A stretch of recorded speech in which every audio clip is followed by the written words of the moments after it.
soon. And what's happening right now is the 144 of the master teachers of the Iani are going to work with many thousands of people here and develop the relationships, and between them they'll decide what's best. It won't be forced on you. No, throw out that candidate. You didn't make it. You can't be a Templar guardian. They're not going to work like that. They're going to help you to find where you would feel most comfortable. Some people aren't commissioned to be like the permanent team here. I know a lot of us are due for a vacation on Terra or Inner Earth, and we're looking forward to it. But anyway, so does that help with the numbers to explain? Okay. And then you brought up one other, just for me a little clearer. So if my mastery is in healing bodies, would I also accept the Templar station as well to support both? Yeah, you might be offered at some point an opportunity to either like set up on your own, like create one around you, or to participate in another one that's being created by someone else, a healing center. When Earth is working as it's supposed to in its divine blueprint, this was a healing and education center. They were being sent from other places that had genetic issues, they had health issues, that kind of thing, karmic issues, and Earth was a place where master healers stayed in order to help those other races. We were a guardian race of everything in this time matrix, so that wherever the humans and indigos were is where things that needed fixing would come. So if you're more oriented to healing than, say, playing with planetary grids, you would find that in yourself, and you would be guided to the best expression of that here. So there's a lot of things. I know there's people that are into like homeopathy. Well, if you work with a mentor, they will use the vocabulary that you have already as far as the things you know about healing. Say if you're doing homeopathy, they will let you know what that is. They'll translate some of it into what they know, because you'll have names for herbs that are different than the names they have, and they will do their best to translate to say, oh, you could use this way and this way. They'll teach you things with the knowledge base that you already have, and then they'll teach you how to expand it. Yeah, but Patricia, you'll find when you begin the relationship, you'll discover that if you want to succeed in business, you just don't count beans, right? You'll understand something, the function of most of the parts of the organization, although your greatest passion and maybe your greatest ability is in one department. But what we're talking about would lead you into a place where you would naturally and very readily expand your awareness and involvement in a number of things because of the integration of all of it. Yeah. You can't really separate them out. It could be that a person with an inclination to healing could very well find themselves developing mirage zones, and if they really were developing real well, they'd be healing in a much more expanded way than the way that we're accustomed to thinking about right now. Yeah. Okay? That was more where I was heading with my question. Thank you. Okay, yeah, excellent, thank you. Yeah, it's like you do hands-on, or you could just do energy field on, instead of healing one person at a time, heal one country at a time, that kind of thing, yeah. Because what we're all doing is healing. We're helping to restore the divine blueprint on the planetary level, which implies we're helping to restore the divine blueprint of everything that lives on the planet as well, starting with ourselves. All right, so before it gets too late, I want to go through this, because I'm going to have to, this is going to be fun, because I have to kind of jump myself up to about D6 and keep the other part of me here, which gives me a really spacey space, but I kind of look out between the two. Can I help you by writing the names on the paper phonetically? Can I help you by writing the names on the paper phonetically? Yeah, you could. You could take them down for me if I just verbalize them. I can write phonetically. Yeah, because then I don't have to bounce up and down from D6 to D3 and back and forth. Yeah, that would be very helpful. So what we'll do is I'll probably start. All right, first I'm going to ask, is there anybody that doesn't feel ready to take on a mentor? Like I said, it's a 5-year contract. It's an agreement you're making with yourself, really, to work, and with the Iani. There's no consequence of breaking the contract, is what it comes down to. You're not going to be punished or looked down on if you do.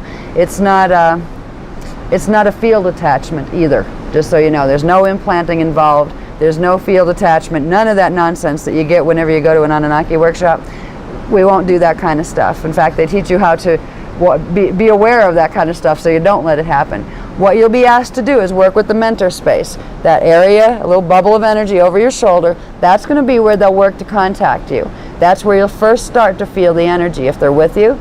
Now you might also feel them come around and stand behind you. If there's something where you're in an area that your astral field is being like endangered, I felt this frequently, where they just come. They don't like physically come into you. They stand behind you, and it's like a buffer. They'll actually help to buffer your astral field if anything's trying to come at you. You will probably feel that when we go to Titicaca, all right, because there's going to be some real interesting activity on the astral plane there, maybe even on the physical. I don't know, but they will help to protect your fields while you were there until you learn to run enough frequency. It's not even learn enough, it's practicing enough to run enough frequency where you don't need somebody to kind of watch your back, literally, with frequency. Tomorrow we're going to get into raising using techniques to raise and accelerate our ability to hold frequency. But we still have to do that gently, because you can, wipe out your body, where you make yourself sick because you're running too much frequency. So we're not going to do it that way. In the meantime, it helps to have a buddy. It's going to be somebody who cares about you, and the commitment part really comes into they are committing to you. They're committing to you for a 5-year period. Now, the reason it's a 5-year period, it would have been a 10-year period if we hadn't been on the expedited Amente opening process. If the halls of Amente were going to open in 2012 like they originally were, this would be a 10-year contract. They're due to open in 2006. We've got to get hip on what it means to have portals on the planet, what it means to get ourselves through them. One of the things we'll play with tomorrow is, first of all, learning to spot them, find where doorways are, learning to tell whether it's a doorway you want to go through or not, and first, projecting your mind through them. Because if you cannot get your mind through them, you're not going to get your body through them. You've got to get your mental and spiritual bodies through first, which is a higher frequency entry, and eventually you will be able to take your physical through. So they're going to help you learn how to do this. This is the beginning of a very special relationship that you'll all go home with. They will be there with you. Some days you'll find, it's like, hello, anybody around? They're there, but they don't always have something significant to say to you. Other times, you'll find them commenting on things. Hello, like, that's a really silly show on TV, isn't it? Yeah, why do you watch that? Or sometimes if you're like eating or something, they can get a sensation of what you're experiencing, and they go, interesting. So it's very interesting. It's like having a pet self on your shoulder, but you have to look at it a little more than that, because it's not just a piece of you. This is, another being that you need to respect with that. If you happen to get out of line with them, where you get pushy or demanding, or say, why don't you give me the lottery numbers, you know what I mean? They might not talk to you for a couple days. Just to let you know that if you want to get through a portal and get into inner earth, if you want to be trusted with that invitation, you don't talk to people that way. You don't throw your power around that way. If they find you judging somebody, even yourself, but especially if you're throwing your judgment issues on other people, they're going to gently let you know about it. They're going to let you know of the behaviors that will stop you from getting invited in and trusted to be a part of inner earth civilization. These people don't judge each other. They help each other up if one falls. They don't point fingers. We need to hurry along. Okay. Anyway, so these are some of the things that they'll work with you with. Someone, bless them, and their worst blessing too, asked us seriously, what was the currency on inner earth? The currency. They don't have money there. They don't need it. But then you can take it and get a lift out of it. You can be amused about that, because it's like what we were talking about earlier. You begin to appreciate more fully what a narrow world it is that we look at and have a relationship with. Yeah.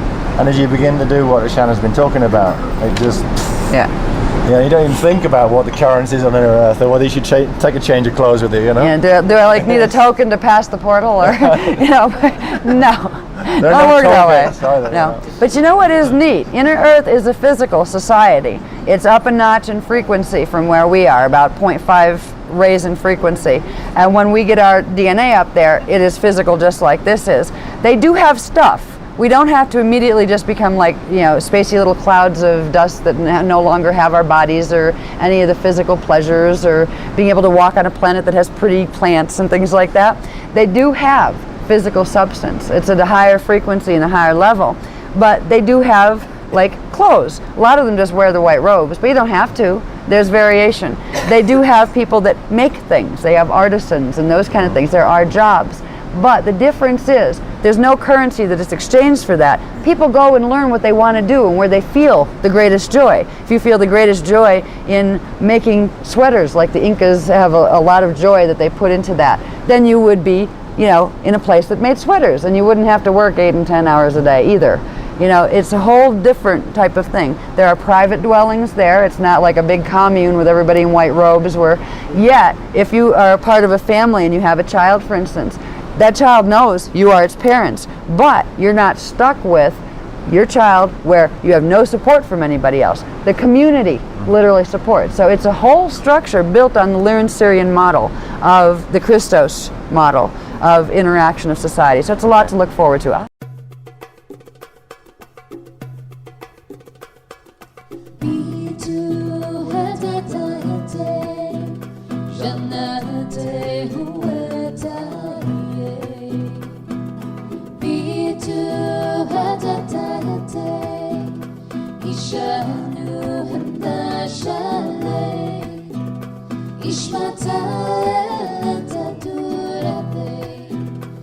Ishmata